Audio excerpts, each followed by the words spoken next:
Record. Welcome to the latest edition of Are You Live? Today we have a great special guest, one of the fan favorites from Unregistered. She's been on twice, and man, have you gotten great reviews. Certainly one of my favorite interview subjects. Katie Herzog, all the way from Washington State, no longer Seattle because they threw you out of Seattle, right? Is this correct? Well, it's a little bit of that and a little bit of the economy, but basically. Yeah, because she was the worst person in Seattle, and they exiled her Yeah, pretty to. much. And there's been a lot of serial killers in Seattle too. So. Oh, so it's good. So it's good that you're safer now. Yeah, I am safer now. Okay, so they're safe from you, and you are safe from them. Yeah, I mean, my point is that I was the like most hated person in Seattle, even in a city with serial killers. Oh, I see. Yeah, right. Like the Green River murderer. Like is right. There's like Katie Herzog and the Green River murderer somewhere. You know, Ted. I think it was Ted Bundy lived here as well. But who's worse, you or him? I don't know. I mean, I do have strong opinions that I express on Twitter. So look at this woman. She's obviously dangerous. Yes, obviously. I do have overalls and ridiculous headphones. Minnie Mouse. So you live outside of Seattle in an undisclosed. We won't disclose the town because of the danger you face from. Well, thank you. The neighborhood dogs, I think, and others, and the deer around there. Yeah. And you live with your girlfriend. Wife. We got married. What? Yeah, we got married on March 25th. It was kind of a funny story. So the reason we got married was because of the pandemic. So, like a lot of people were getting married and their weddings were getting canceled. And it was this like dramatic, like heartbreaking thing. But what I realized is that the only way we could possibly get married without having a wedding and without having like my mom like show up, even though like I would ask her not to, was to do it during quarantine. So we got married like specifically because of the pandemic. So it was the smallest wedding in history. Because you're both misanthropes? Is that it? It was just like we didn't want to have a wedding. Like, okay, how many times have you been married? How many times? Yeah, just once. That's a scandalous question. Is it? So what's the answer? I've been married one whole time. Okay. Technically. Okay. So what was your wedding like? It was a fucking nightmare. Exactly. I didn't want to have that. And the only way to avoid it was to do it during a fucking pandemic. So I'm basically an opportunist. I'm still scarred by my wedding. I'm not kidding. I still, like, it was in 1999.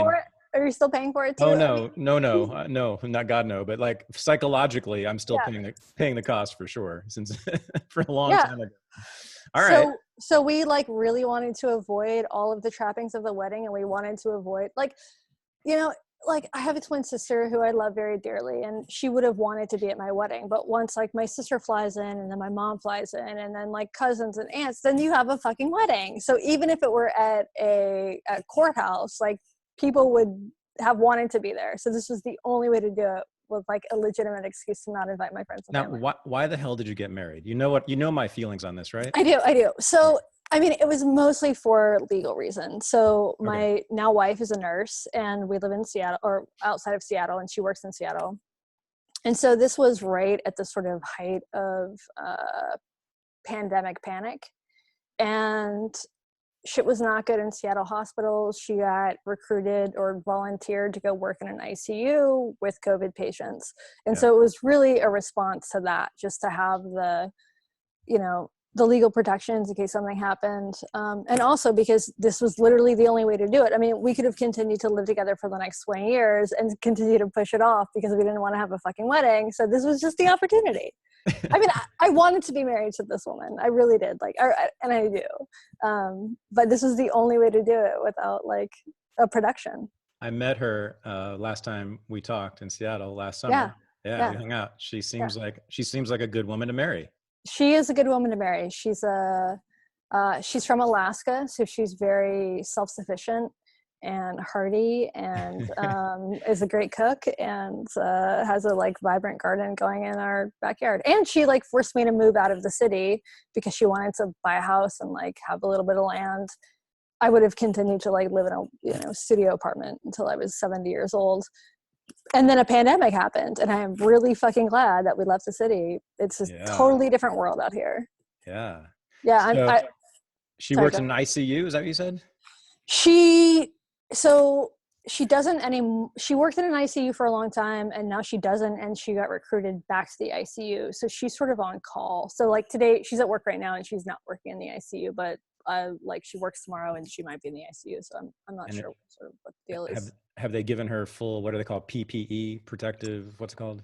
Yeah, PPE. She has what she needs, and we had like Twitter followers and neighbors and family and friends like dig into their basements and like find N95s and send them to her. So she has like 18 of them, and she's against my express wishes. She has sent them to like rural hospitals where they're more in need than she is, because she's a good person. I was like, we got all these N95s, and I was like, fucking keep them, please. Do not, just don't give them to anybody else. I don't care about those people.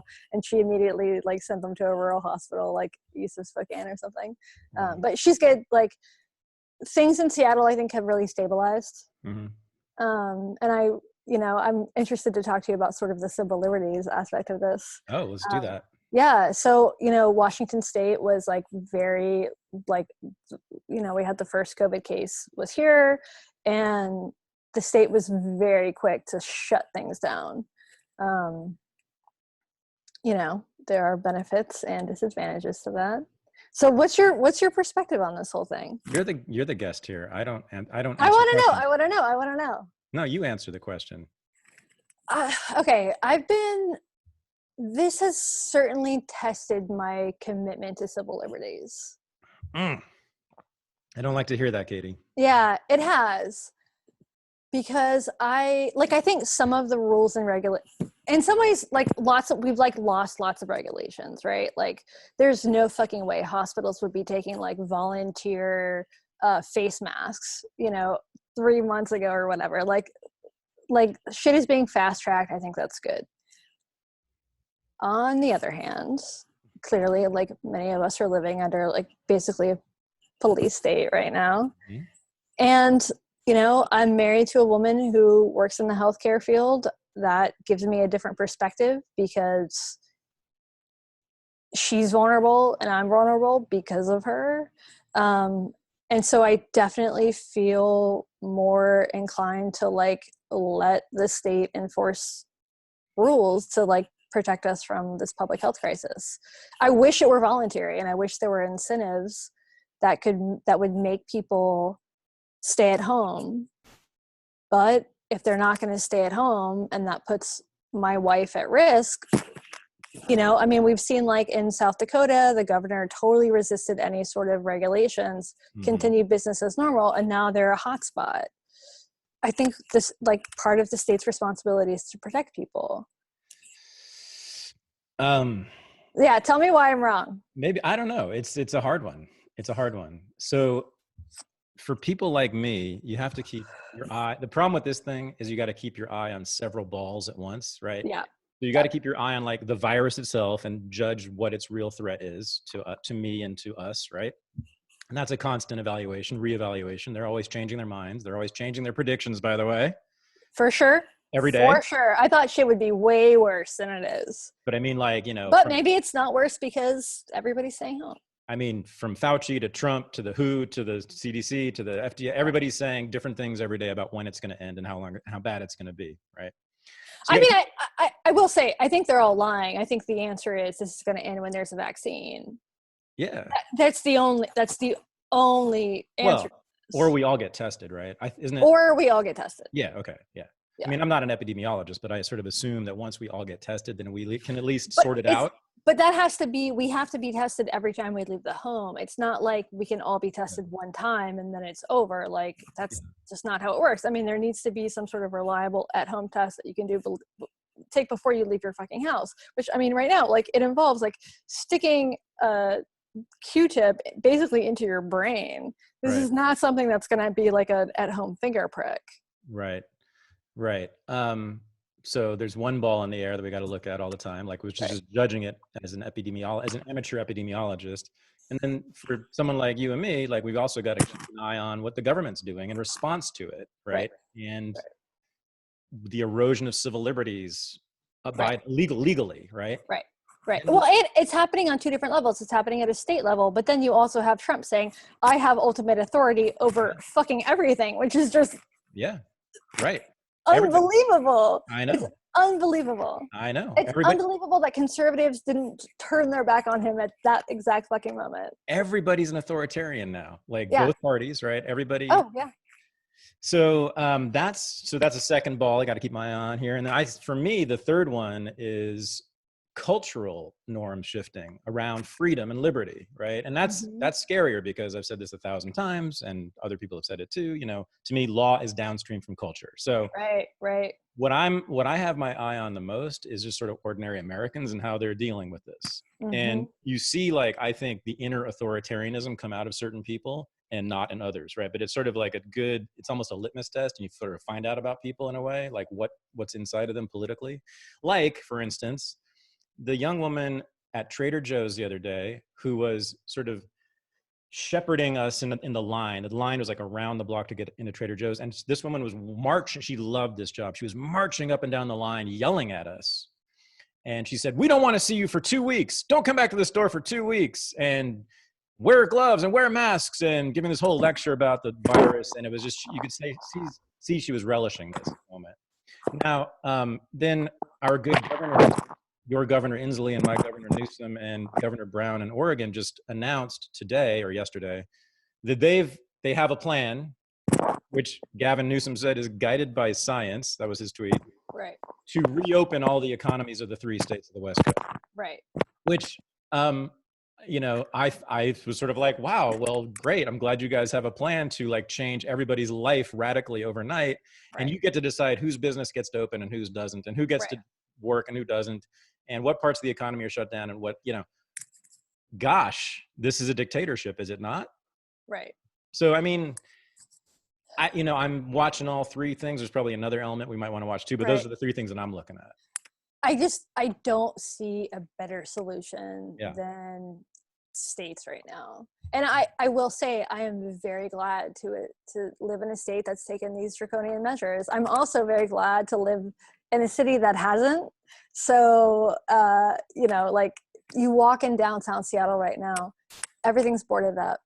And there are like businesses have hired artists to like, you know, paint murals on their boarded up, you know, business fronts or whatever. But it's still like, it feels like a fucking war zone. Mm-hmm. But I live in a pretty rural area. So I still sort of get to take walks and I can get out in the woods if I want to.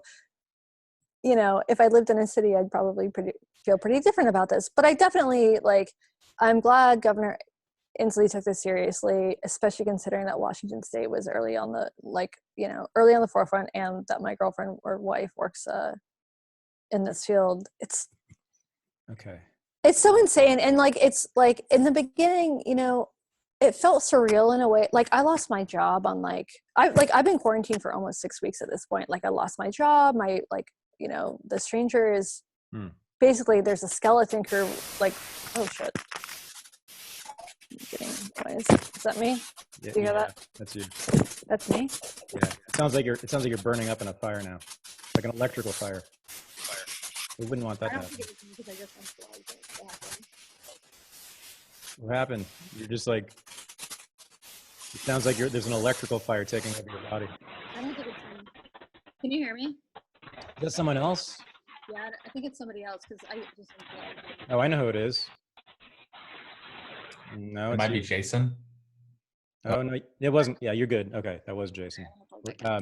Destroy Jason Landry. Destroy him.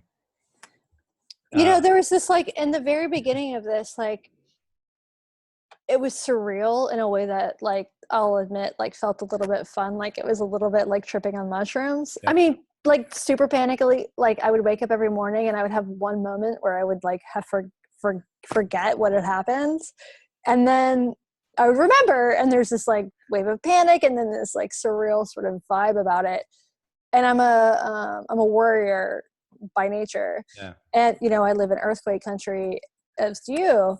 And so I continually sort of perseverate on the end of the world. And has sort of happened in this, like, slow motion way where probably not that many people are going to die, but the economy crashes. Like, I don't know, like all of this shit is happening. But now, like, the excitement is over, and now it's just settled into this like weird, like every day feels like a Sunday. It's just tedious. How are you doing? I Oh, know I'm not supposed to ask you questions, but how are you doing? it sucks. I don't know. I have 2 full vape cartridges and a refrigerator full of groceries, and I'm just doing. Hit that vape cartridge with me, my friend. It's downstairs, Katie, and I'm a professional. Yeah, me too. But there's no rules anymore. For those of you who don't know, I think this is okay to say now, obviously.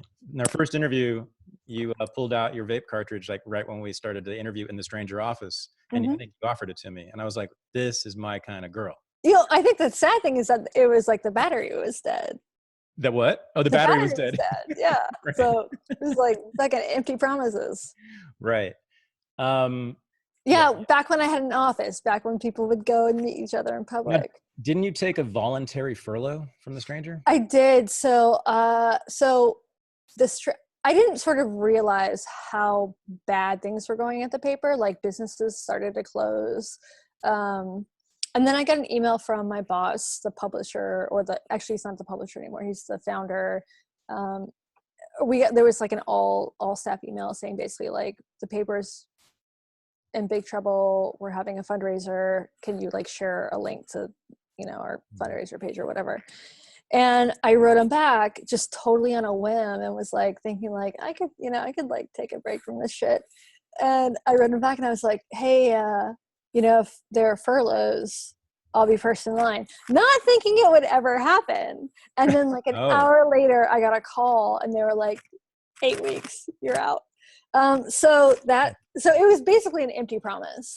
And then the next day they laid off 17 people. So it was actually fine because it would have happened anyway. Oh, wow. Yeah, it's really sad. Like the media is in a fucking state right now.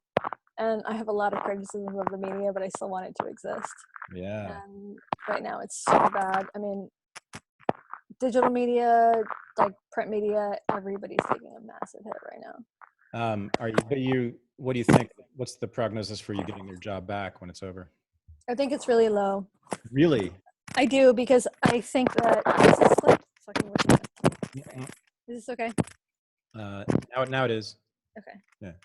I think it's really low because I think that it's going to take a vaccine to make things right, to make businesses, restaurants, venues, sporting events especially, be back in business. And the paper runs on ads. And if restaurants and pot shops and cafes and theater events and shows aren't happening, there's no stranger. And, the stranger has been around for 30 years. It's survived a lot, but I don't know if it can survive this. Oh, really? Yeah, and the stranger also owns the Mercury in Portland. Oh, right. And it's not just the stranger. It's like the LA Times today announced layoffs. They're down a third of their revenue and they're expecting to go down to half. And that, like, if it's only half, that's actually fucking miraculous. Like the stranger's revenue it basically went to zero overnight. Wow. And it's like, I feel terrible for the paper. I feel terrible for the founder of my paper is an amazing guy. His name's Tim Keck, and he founded The Onion. And I fucking love him. And he's not a rich guy. He's just like been doing this like difficult labor of love for 30 years.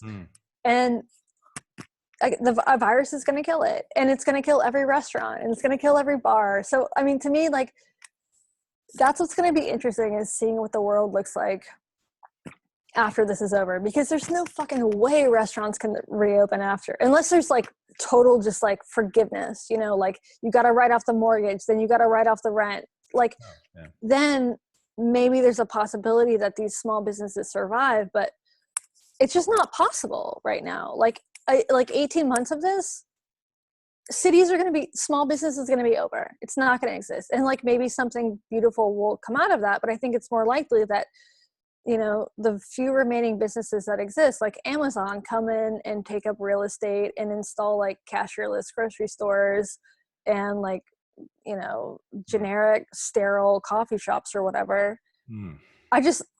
I'm really worried about it, and I'm not worried about the virus. I'm worried about what towns and cities are going to look like after this. Oh, that's the other ball to keep your eye on. What am I thinking? The economic fallout of this, of course. That's a much And bigger it's, deal, I and it's think. probably the biggest deal. Yeah. Well, Yeah. they're all pretty big, but yeah, an economic collapse would be pretty enormous. It's already happening. I mean, Sure. there's like, I was listening to the local NPR station today, and they had this massively successful restaurateur, this guy named Tom Douglas, who, I don't know, he probably had like 15 restaurants in Seattle. Yeah, huge. Overnight his income goes to zero. It costs him, just shutting down his businesses costs him $3 million. He can't pay his rent anymore. Like, dude just spent decades building a fucking empire, and overnight he's bankrupt. Wow. And it's everywhere. It's everywhere. It's every fucking city. Yeah, he was like the star chef of Yeah. Yeah. Total star. And now broke. God damn. And then his employees are broke. Everybody's fucking broke. Well, you are just super cheerful. Thanks. Thanks for coming on. I'm actually doing really well. I mean, Yeah. sort of the sad thing about all this is like, so the Stranger still exists. There's just a skeleton crew. Like, everybody's laid off. There's no art department. There's no ads. There's nothing except a skeleton crew of like 5 of my colleagues, like writing about coronavirus. They took pay cuts.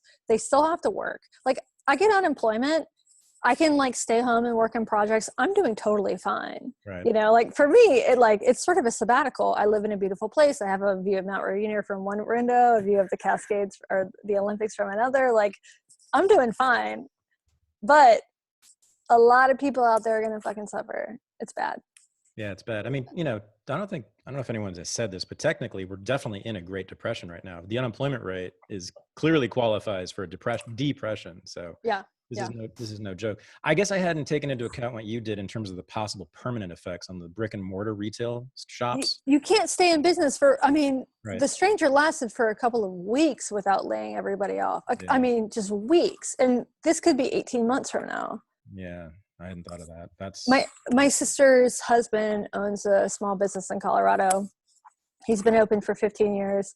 And before he was ordered to shut down, which he eventually was, he had his first $0 day in 15 years because people can't leave their fucking houses. Yeah. And then the business was ordered to close. I mean, okay. And then Donald Trump is saying like, I'm the ultimate authority of when these businesses open back up. Like he doesn't actually have any fucking authority. This is going to come down to states and, municipalities. Well, they're all saying that. All the governors, mayors, and the president all simultaneously, think that they can determine this is okay. So let's get back.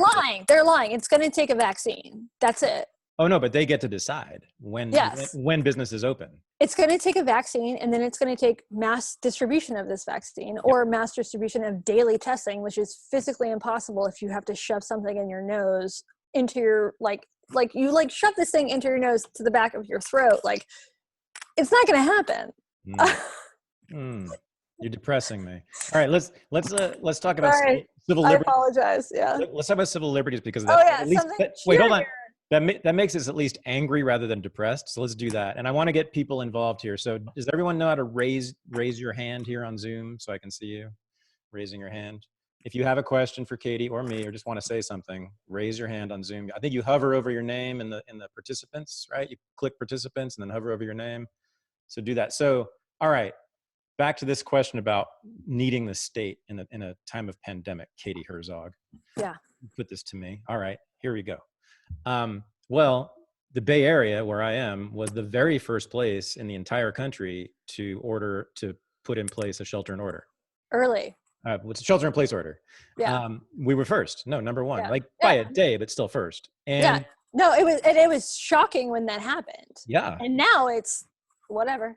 Right. Okay. So now, I have heard in the Bay Area, at least, of very, very little enforcement, if any, really. And in fact, the mayor of Oakland announced, I think the day after, that they would not enforce it, which is interesting, right? That's Oakland. That's a big, big city. Right. I mean, I'm sure there have been some cases of cops doing something, but I'm honest, I have not heard of anything in the Bay Area. I've seen reports in other places of the cops arresting people's handful, though. A handful. Yeah.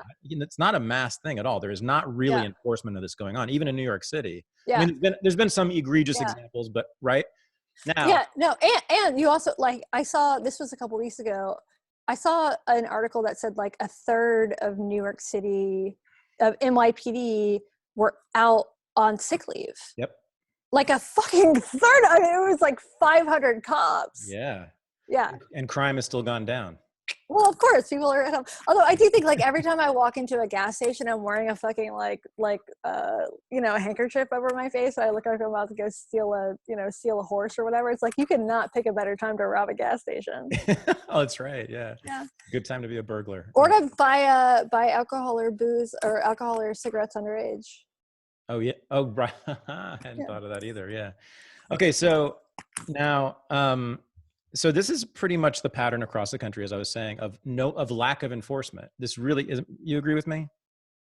Yeah, I mean, I've seen isolated incidents. Like I heard about a guy in California getting arrested for surfing alone. Like, Sure. because it's the exception, it makes the news. Right. Okay. Yeah. Good. So you agree with me on that. Now, Yeah. We are also flattening the curve. Are we not? Yeah. As a country. And I mean, in some places, and I think in Washington State for sure, in New York, California, Oregon, not in North Dakota, not in Texas or Tennessee, but So that means to me that we didn't need the law at all. If it's not being enforced and we got what it was intended to accomplish. You think this could have been done voluntarily? I think it has been done voluntarily. I think people are staying home and wearing masks because they don't want to get sick. Yeah, no, I think you're right about that. I'm like, the reason I'm not going out is not because I'm afraid of being arrested or fined at all. It's because I don't want to get sick. Okay. Yeah. Interesting. Right? I mean, Yeah. but that's it. So that to me is the ultimate argument against your position about needing the state. That's a pretty good argument. Thank you. All right, we're done now. See you later. You win. Okay, so how does this translate to policy? It translates. Okay, but then again, I didn't answer your question. Wait, I'm going to interrupt you here because then again, you have places like Sweden where they have not changed they have changed the laws, or South Dakota where they haven't changed anything and they're like spiking in cases. So is that not an argument against your position? Every place spikes, right? Every place on earth has had a spike. But have you seen the graph with Sweden? No. The death rate there is like 7. It's crazy high. Really? Yeah. But is the number of cases higher? I don't know. Well, that's what matters. Well, I'd have to look that up. But I mean, but when you see, I mean, or the UK, when they, Boris Johnson wanted to go with like herd immunity and he got fucking COVID and they had like a spike in cases. So I don't know if so I take it back. I don't know if you do win this. All right. I want to hear from other people. How come people are not raising their hands? I think there's some chats here. Yeah, but I want people to yell at you. Come on, guys. We're my anti-statists.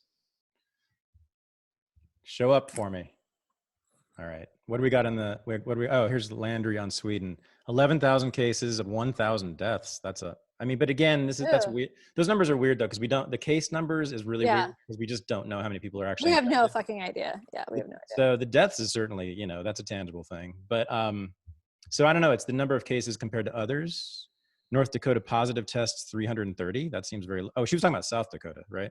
Yeah, the one where they just had like 300 positive cases in a meat packing plant. Like we're about to see food shortages because, I mean, this is another thing that I'm worried about is, so not just immigration policy has changed, but also food worker illness, and the government is like trying to lower the minimum wage for H2 visas, H2-1 or whatever they're called, the like H2-1 or H1, whatever. Yeah. The high skilled immigrant one. No, the low skilled immigrant. Oh, the low skilled, okay. So farm workers. Gotcha. So they already pay farm workers like $3 an hour, so they want to pay less.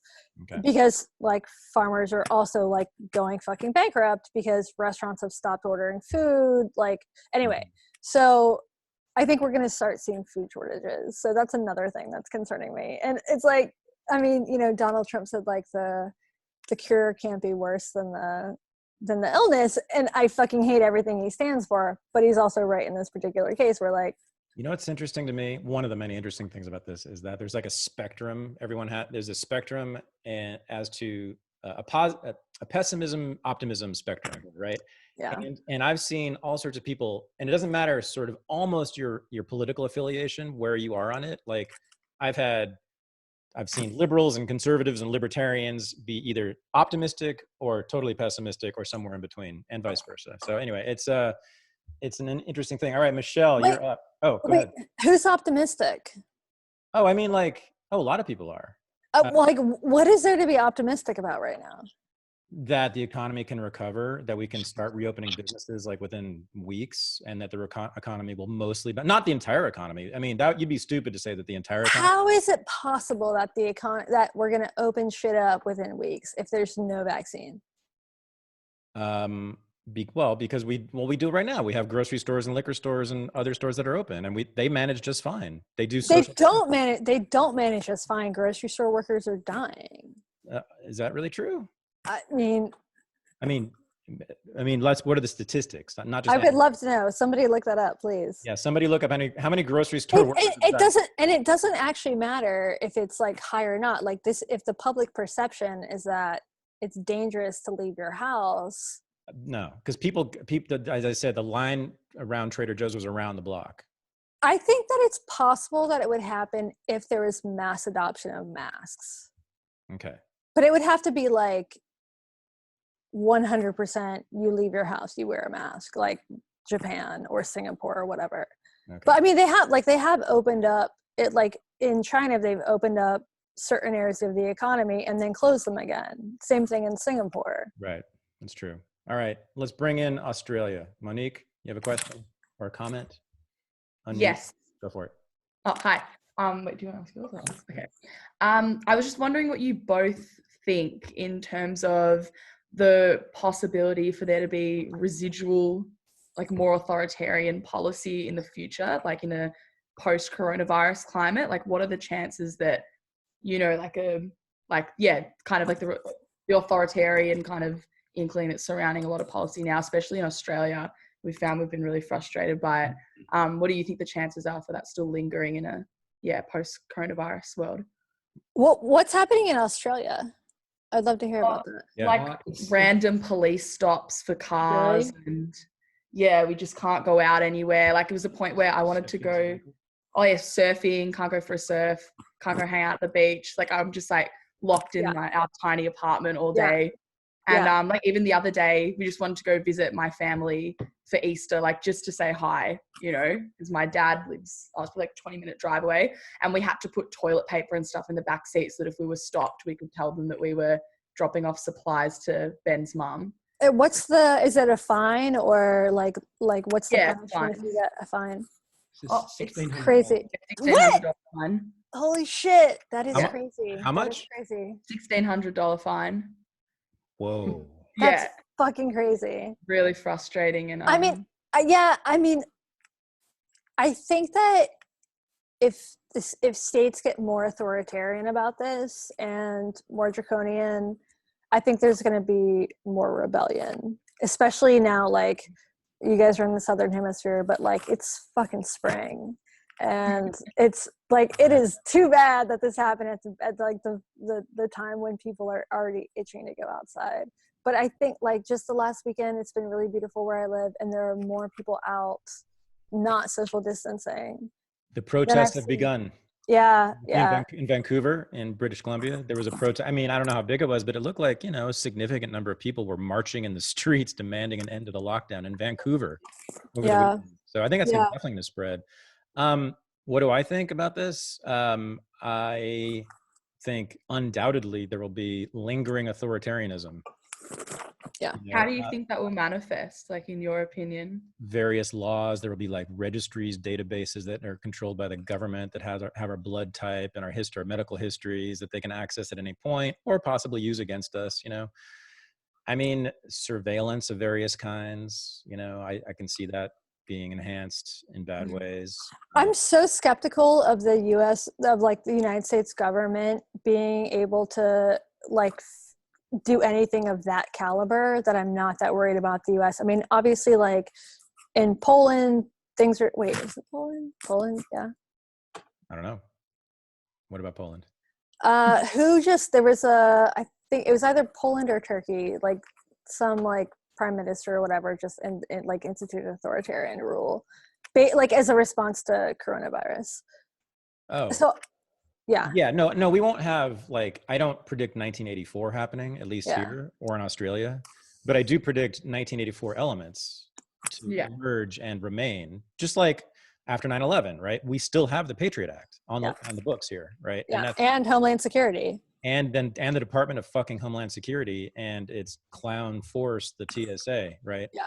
And, you know, all of which is an atrocity, you know, and a complete infringement on civil liberties.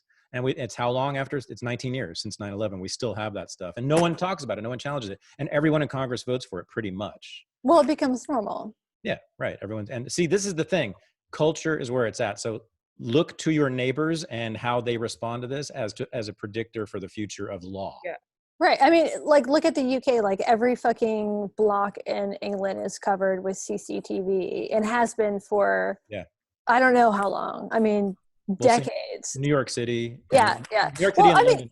The same is true of Seattle. It's just mostly private cameras. They're, you know, Right. You have to like go get a warrant to like collect the data or whatever, but it's like for like security cameras or whatever. Yeah. One last thing, like, you know, I heard a sort of liberal lefty economist on the Glenn Lowry show, Katie's buddy. Yeah. And Lawrence Kotlikoff, you know this dude? Mm-mm. Anyway, I forget where, he's an academic economist and liberal left.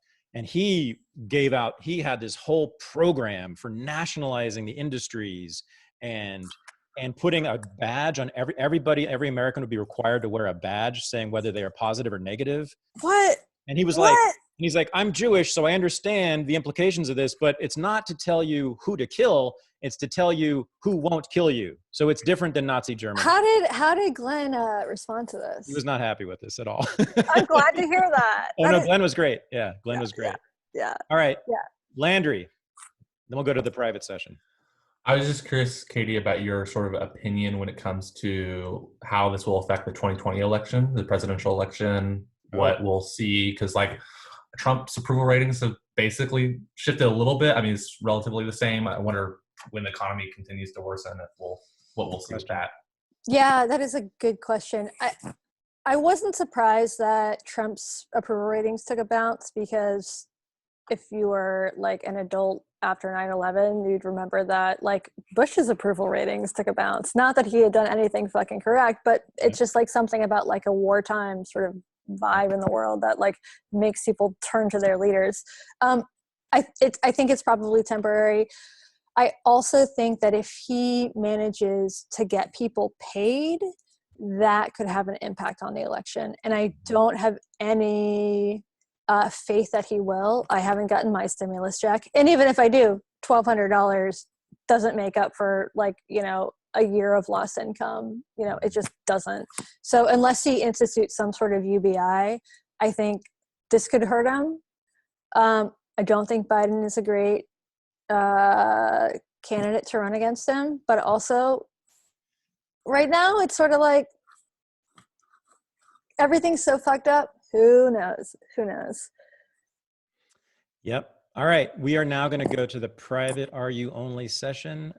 If you are watching on YouTube right now and you'd like to join the RU live sessions in the future, and by the way, on Thursday, we'll be joined by Camille Foster, go to renegadeuniversity.com and become a member at any level. All right. Thanks, Katie. Hang on a second. And we are stopping recording.